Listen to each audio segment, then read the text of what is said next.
ख्रिस्तामध्ये उपस्थित प्रिय बंधू आणि भगिनीनो, माता मरिया ही देवाने निवडलेली स्त्री आहे आणि देवाने तिला एक विशेष उद्देशासाठी निवडलेला आहे.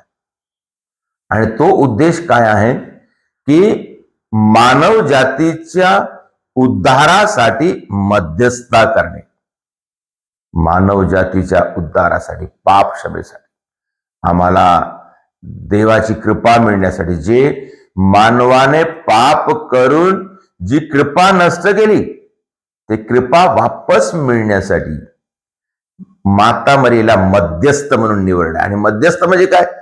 परमेश्वराने आपल्या पुत्राला पाठवून मानव जातीचं तारण करण्याचा निर्णय घेतला आणि त्याच्यामध्ये एक मध्यस्थता आम्हाला देवाला फार गरज होती आणि ती मध्यस्थता म्हणजे माता मरिया. आणि म्हणून देवाने तिला आमच्या तारणासाठी एक मध्यस्थ म्हणून निवडलेला आहे आणि तेव्हापासून आणि आतापर्यंत आणि सदैव ती आमची मध्यस्थ आहे. येशूला या जगामध्ये येण्यासाठी माता मरिया मध्यस्थ झाली, त्याचे सांगोपन करण्यासाठी माता मरिया मध्यस्थ झाली. येशूच्या जीवनामध्ये मरेपर्यंत तिनं येशू सोबत राहून मध्यस्थ केली आणि त्याच्यानंतर सुद्धा येशूचे मरण झाले त्याच्यानंतर सुद्धा अजूनही ती मध्यस्थता करत आहे, वेळोवेळी आमच्यासाठी प्रार्थना करत आहे. आम्हाला जागोजागी दर्शन देऊन प्रार्थना करून आम्हाला येशूकडे नेण्यासाठी प्रयत्न करत आहे. आम्हाला येशू दाखवते. माता मरिया एक मोठी मिशनरी आहे. काय करते? ती सर्व लोकांना येशूकडे वळवण्याचा प्रयत्न करते. आम्ही पाहतो जागोजागी चमत्कार होतात, माता मरिया दर्शन देते आणि ते दर्शनाद्वारे चमत्कार घडतात आणि त्याच्याद्वारे माता मरिया काय सांगत आहे? हे सांगत आहे की तुम्ही येशूपासून दूर जाऊ नका, येशूच्या जवळ या, येशूचे आज्ञापालन करा, येशूच्या वचनानुसार वागा, येशूची शिकवण स्वीकार करा, अशा प्रकारे माता मरिया सांगत आहे. म्हणून ती आमची मध्यस्थ आहे. प्रियजन हो, आम्ही ह्या जगामध्ये आणि विशेष करून आमच्या भारत देशामध्ये जागोजागी इकडे तिकडे आम्ही पाहतो, कधी कधी दंगे होतात, कधी कधी वाईट काम होते, लोक पापामध्ये वाढतात, अशा प्रकारे. तर म्हणून आम्हाला आमच्या विश्वासाला वाढवण्यासाठी, आम्हाला प्रभूशी जुळून राहण्यासाठी आणि चर्चमध्ये आम्ही भक्तिभावाने विश्वासाने प्रार्थना करण्यासाठी आम्हाला माता मरियेच्या मध्यस्थितीची गरज आहे. माता मरियेच्या मध्यस्थितीची आम्हाला फार गरज आहे.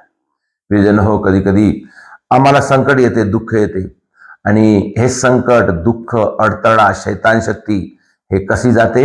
हे मध्यस्थ प्रार्थना केल्याने. माता मरिया नित्य मध्यस्थ प्रार्थना करत आहे आणि ती माता मरिया आम्हाला शिकवत आहे की आम्ही मध्यस्थ प्रार्थना करावं, प्रार्थना केलं पाहिजे, प्रार्थना करत राहिलं पाहिजे. आम्ही प्रार्थना कधी करतो? आम्हाला कधी कधी संकट आलं, दुःख आलं, तेव्हा चर्चमध्ये जाऊन किंवा गुड नाईट टेकून प्रार्थना करतो, किंवा कधी कधी फक्त आमच्या गरजा पुरवण्यासाठी किंवा गरजा पूर्ण होण्यासाठी आम्ही प्रार्थना करतो. तेवढंच नाही तर आम्हाला प्रार्थना करणे आहे या जगाच्या शांतीसाठी. हे माता मरिया जगाच्या शांतीसाठी प्रार्थना करते आणि रोसरीची प्रार्थना हे जगामध्ये शांती येण्यासाठी, पापापासून दूर जाण्यासाठी, पापी लोकांना आशीर्वाद मिळण्यासाठी आणि ते पापी लोक देवाकडे वापस येण्यासाठी प्रार्थना हे मध्यस्थ प्रार्थना आहे. आणि म्हणून आपण मध्यस्थ प्रार्थना करावं. माता मरिया आम्हाला मध्यस्थ प्रार्थना करणे शिकवते आणि जेव्हा जेव्हा आम्ही मध्यस्थ प्रार्थना करतो तेव्हा माता मरिया आमच्या सोबत राहते. आणि दुसरी महत्वाची गोष्ट, आम्ही प्रिय बंधू आणि भगिनीनो, माता मरिया आमची आई आहे. आमचा हक्क आहे माता मरियेला मागणे. ती मध्यस्थीने आहे आणि ती आमची आई आहे आणि आम्हाला अधिकार आहे माता मरियेला मागण्याचा. आम्हाला समजा काही अडचण आहे, वेळोवेळी प्रार्थना करून आम्हाला मिळत नाही आहे किंवा आम्ही विश्वासात येत नाही, संकट जात नाही, वारंवार संकट येतात, दुःख येतात, तेव्हा माता मरियेकडे आम्ही आईचा हक्क मागून आपण प्रार्थना केलं पाहिजे. आई, तू माझी आई आहेस. देवाने तुला मानव जातीची आई म्हणून निवडलेली आहे. येशूने क्रूसावर मरत असताना योहानाला सांगितलंय का, पहा ही तुझी आई आहे. त्याप्रमाणे माता मरिये, तू माझी आई आहेस, मी तुझं लेकरू आहो. माते, माझ्यासाठी प्रार्थना कर, माझ्या घरासाठी प्रार्थना कर. अशा प्रकारे आपण हक्काने आपण मागू शकतो. आपण आपल्याच आईला हक्काने मागू शकतो, दुसऱ्याच्या आईला हक्काने मागू शकत नाही. त्याचप्रमाणे माता मरिये आमची आई आहे, माझी आई आहे, म्हणून आपण हक्काने आपण तिला मागितलं पाहिजे.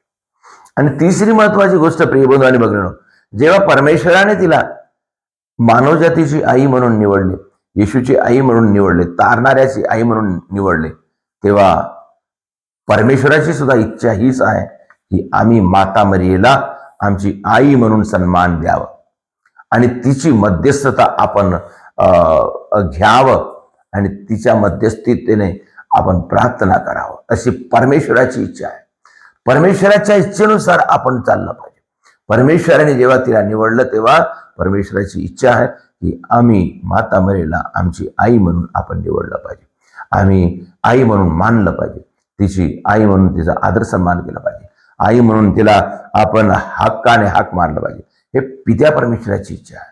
तर म्हणून प्रिय बंधू आणि भगिनींनो, आपण माता मरिया आमची मध्यस्थ आहे आणि ती आमची मध्यस्थता करते आणि ती आमच्या सर्व गरजा पूर्ण करण्यासाठी परमेश्वराकडे प्रार्थना करते.